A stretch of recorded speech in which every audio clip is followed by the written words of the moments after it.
अशक्य ते शक्य करून दाखव. ह्या दुनियेत तुमच्या शब्दकोशात अशक्य हा शब्द नाही आहे.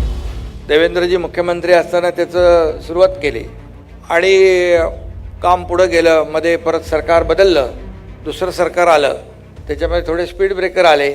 ज्यावेळी मुख्यमंत्री म्हणून मी 2014च्या शेवटी शपथ घेतली आणि मुंबईतल्या महत्त्वाचे प्रश्न सोडवण्याचा प्रयत्न आम्ही सुरू केला, त्यावेळी BDDच्या पुनर्विकासाचा प्रश्न बघितल्यानंतर म्हाडाला बोलून सांगितलं की आता हा प्रकल्प बिल्डर करणार नाही, हा प्रकल्प शासन करेल आणि बिल्डर म्हणून म्हाडा स्वतः त्या ठिकाणी काम करेल आणि तो निर्णय आपण केला. मला आनंद आहे की पहिल्या टप्प्यामध्ये आपण वरळीच्या, आता दुसऱ्या टप्प्यामध्ये नायगावच्या आणि आता मला असं वाटतं वर्षातनं 2 वेळा तरी आपण या ठिकाणी अशा प्रकारचा चाव्या वाटपांचा कार्यक्रम करू.